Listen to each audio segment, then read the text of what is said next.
Bonjour à tous, soyez bien notre paroisse invisible, traçons sur nous le signe de la croix, car c'est Dieu qui nous rassemble, au nom du Père, du Fils et du Saint-Esprit. Amen. Prions pour nos frères et sœurs malades.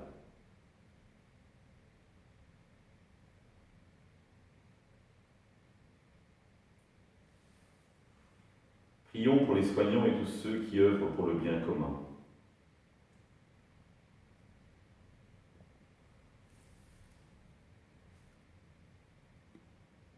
Prions pour tous ceux qui sont en angoisse, la solitude, que l'Esprit Saint vienne les visiter.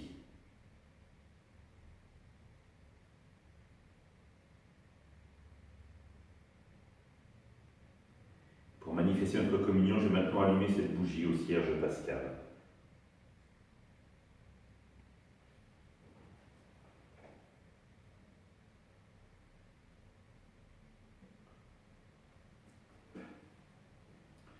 Dans l'évangile de Matthieu, en ce temps-là, comme Jésus était entré à Capharnaüm, un centurion s'approcha et le supplia. « Seigneur, mon serviteur est couché à la maison, paralysé, et il souffre terriblement. » Jésus lui dit, « Je vais aller moi-même le guérir. » Le centurion reprit, « Seigneur, je ne suis pas digne que tu entres sous mon toit, mais dis seulement une parole et mon serviteur sera guéri.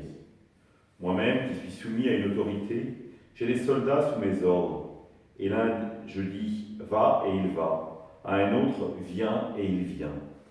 Et à mon esclave, fais ceci et il le fait. » À ces mots, Jésus fut dans l'admiration et dit à ceux qui le suivaient, « Amen, je vous le déclare, chez personne en Israël je n'ai trouvé une telle foi.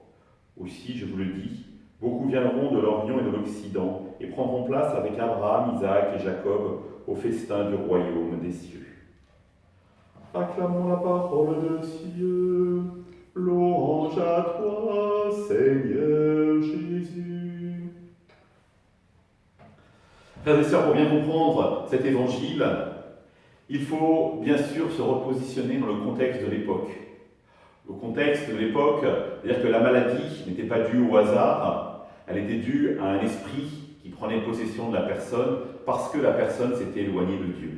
Et donc nous voyons bien qu'il y a une corrélation très forte entre la dimension corporelle et la dimension de l'âme.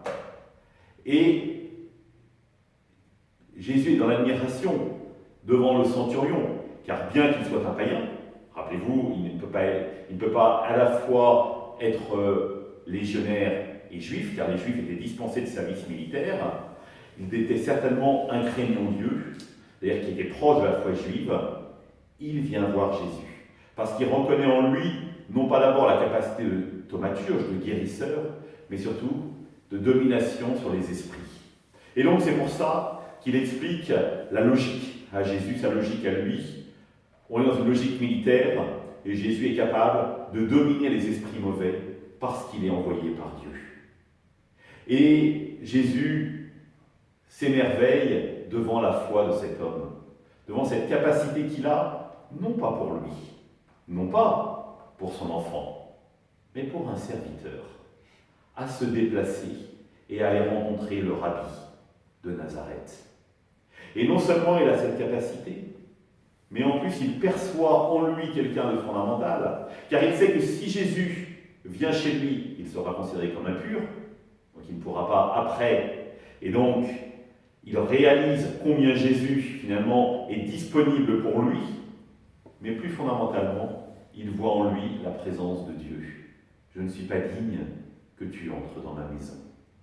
Rappelez-vous cette phrase, nous la disons chaque dimanche à la messe.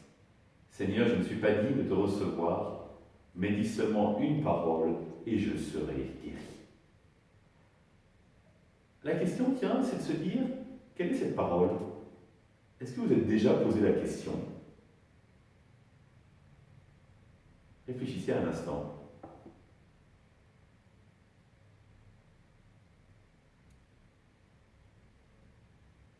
Ah, pas si simple que ça d'y répondre. Eh bien, ça renvoie bien sûr au récit de l'institution. Prenez et mangez, ceci est mon corps, vous ferez cela en mémoire de moi. C'est-à-dire que de fait, nous serons toujours indignes de pouvoir accueillir chez nous. Mais c'est Dieu lui-même, le Christ lui-même, qui se propose et qui nous invite à le recevoir, à l'accueillir. Alors, qui sommes-nous pour dire non? En ce début d'Avent, tournons-nous résolument vers notre Seigneur. Disons-lui, oui, je veux que tu viennes habiter chez moi. Ainsi, dans la nuit de Noël, notre cœur sera véritablement prêt pour être transformé par sa présence. Ensemble, nous prions. Notre Père, qui es aux cieux, que ton nom soit sanctifié, que ton règne vienne, que ta volonté soit faite sur la terre comme au ciel. Donne-nous aujourd'hui notre pain de ce jour. Pardonne-nous nos offenses, comme nous pardonnons aussi à ceux qui nous ont offensés. Et ne nous laisse pas entrer en tentation, mais délivre-nous du mal. Amen. Et que le Seigneur nous bénisse, nous accompagne notre journée et nous garde dans la paix. Au nom du Père, du Fils et du Saint-Esprit. Amen. Je vous rappelle, pour les messes de semaine, nous rentrons dans le cycle habituel. Donc cela veut dire lundi, messe à 19 h à l'église à la chapelle. Mardi, 9 h 05, Grand Chant et la chapelle. Mercredi, 19 h la chapelle. Jeudi, 9 h 05, Trélière et la chapelle. Et vendredi, 9 h 05, Grand Chant et la chapelle. Je vous rappelle que nous rentrons dans la dynamique de l'Avent. Le petit calendrier qui a été mis à votre disposition pour préparer notre cœur, non pas en recevant, mais en donnant. Avec une petite liste de choses qui nous est proposée chaque jour de mettre dans un carton pour l'offrir à la fin à une personne isolée. Enfin, n'hésitez pas à regarder la vidéo de la famille de Virginie et Jacques Isard pour nous entrer dans l'Avent. En fin de semaine, il y aura une deuxième vidéo.